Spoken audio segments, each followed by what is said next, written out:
Good morning, everyone. It is Wednesday, the day before Thanksgiving. So don't forget, starting tomorrow morning. Okay. Friday morning. Friday morning. I take that back.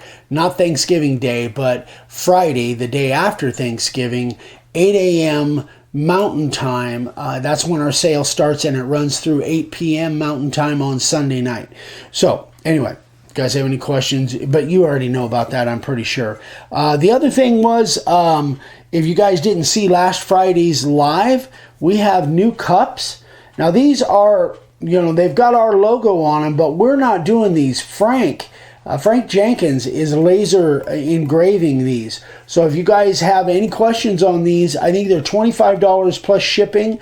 But he's got all different kinds of colors and all different kinds of stuff. So hit up Frank Jenkins if you want one of these cups. They're super nice.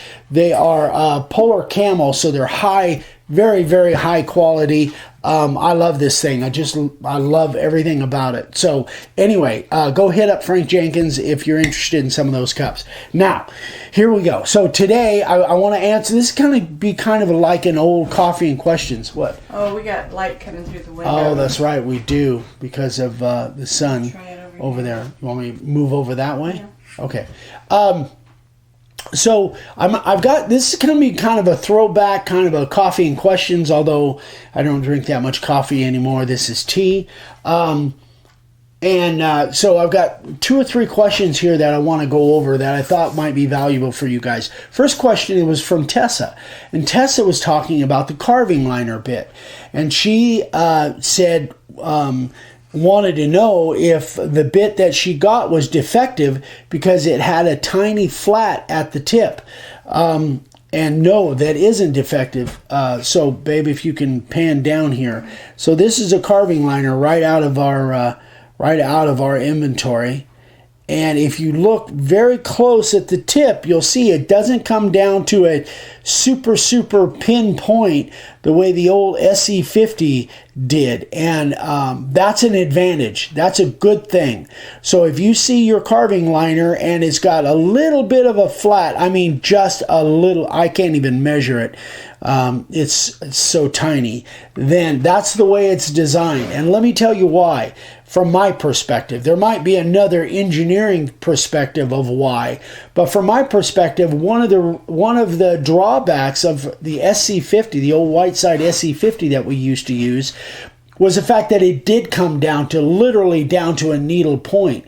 And what that means from a technical standpoint is that number one, it's more fragile. You're going to lose that tip really easily, much easier than you're going to lose this one. But even more so, if you look at the cut way down in the board, it's dragging because it is such a fine point, a needle point. It runs out of flute, so it can't really cut at the very, very bottom. At least this is my opinion, guys. I'm sorry, you're talking about the SC50. That's the SC50. The reason that this one cuts so much better than the SC50 is it does have just a slight flat on the tip, which means it's got flute all the way to the tip, which allows it to cut smoother. The SC50, again, just my opinion. So if you guys, disagree with me, I understand that. But my opinion is the SC50 drags at the very bottom of the cut. And the reason it drags is because the flute can't get clear to the tip because it comes down to such a fine pinpoint. This comes down to almost a pinpoint, but not quite. So that's the reason, and it just cuts so much better. Again, my opinion, but I think some of you may hold the same opinion as I do. So that's the reason. So I answered Tessa on that, but if you guys have any questions on that, that tip is supposed to be just slightly flat at the tip. And from somebody that sharpens these all the time, it really makes my job as far as sharpening much easier. And they'll last longer because you won't lose that tip. All right, so next question is from Rick. And Rick asks, who's the manufacturer that you advocate to use colors on your signs? And what type of brushes? So Most of you, this is probably redundant to most of you. I use One Shot. This is my favorite. Somebody actually turned me on to this stuff a few years ago. My cans are all kind of beat up. But One Shot is definitely, this stuff is made for exterior. And I'll go into a reason that that's a good idea to use exterior paint. So the One Shot is by far, it flows better. I love everything about it. It's oil-based. And as far as the type of brushes that I use, now that this is in regards to when I'm brushing color on.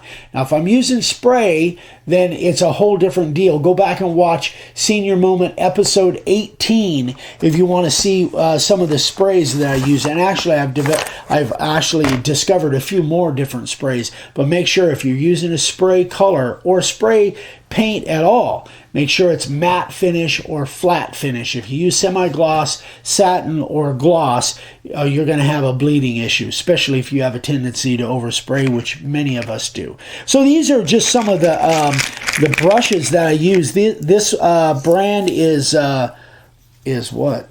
Oh my gosh, Royal and Langer Nickel.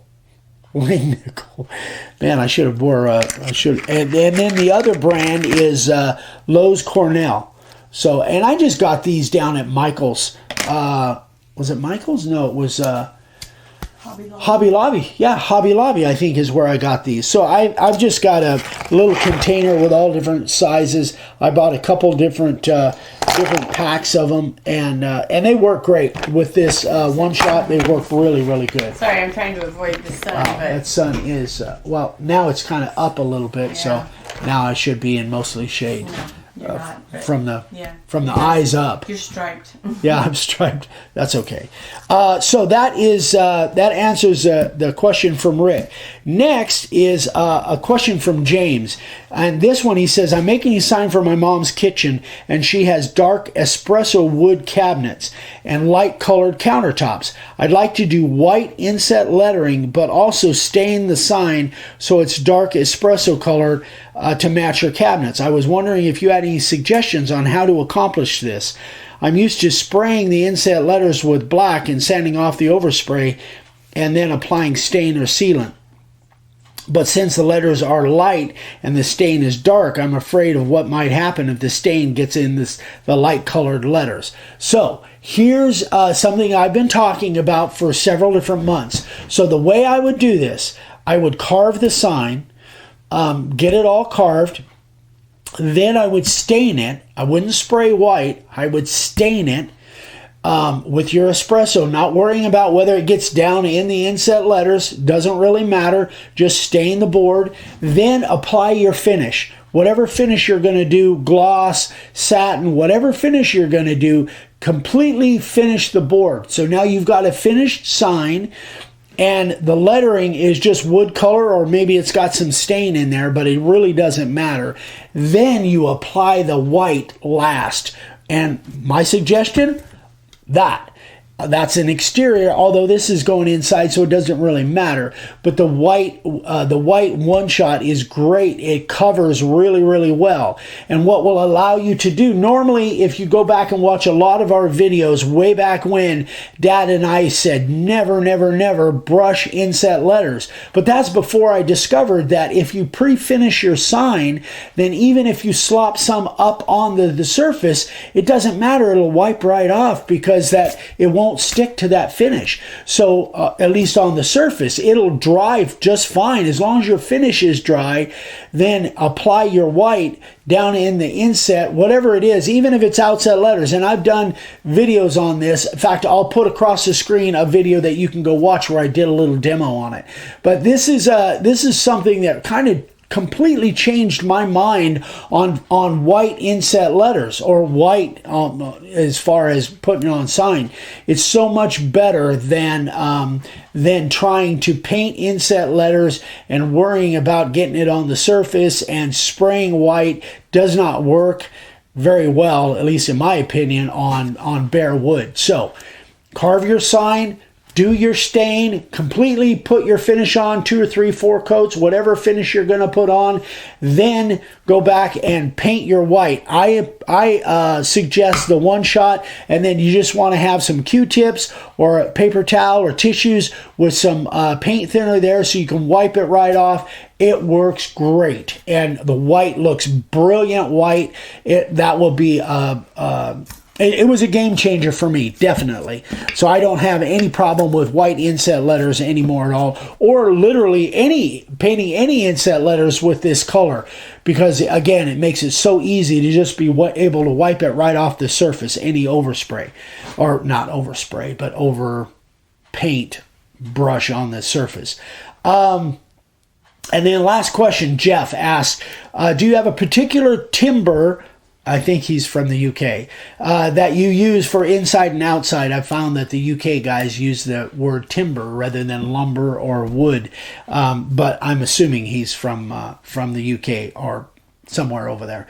Now I'm getting orders. I want to be sure that the timber is sustainable outside. So here's the thing. I've never found that one wood is necessarily any better than another wood. What really counts is the finish. Make sure that you're using a really good exterior finish. You guys know my favorite is either the Czar water-based exterior or Halcyon. I've really had some good results with Halcyon. The Helmsman Spar Urethane is really good. If I was using it, I would definitely use the water-based, which I don't have. You can use oil-based, but just be careful because it has an amber color and it might turn any colors that you have underneath. If you're using spray colors, it might turn them different colors, especially white. Never put Helmsman oil-based over white. You'll regret it unless you want it to look yellow. So anyway, I don't have a particular wood that I pick one over the other from an outside and exterior standpoint. It's more the finish. Again, I'm not an expert at this, guys. I just give you what works for me and what my recommendation is. So that's what I told Jeff. Just get a good finish. And if you guys don't know what finish to use, if you don't have any of the ones that I use that you can go out and buy, find a local construction guy, a local painter, or a local guy to you that uses paint all the time. Find out what they use and get some information from them. They are experts. So anyway, guys, that's it. I hope that was helpful. I just tried to answer as many questions on here as I can. I'd like to do this more often. We've got some great projects. Right now, we've got like 4 big really cool projects in the works, so you guys will see more of those in the coming weeks. Hope you guys have a great Thanksgiving. Again, don't forget about the sale, makeawoodsign.com.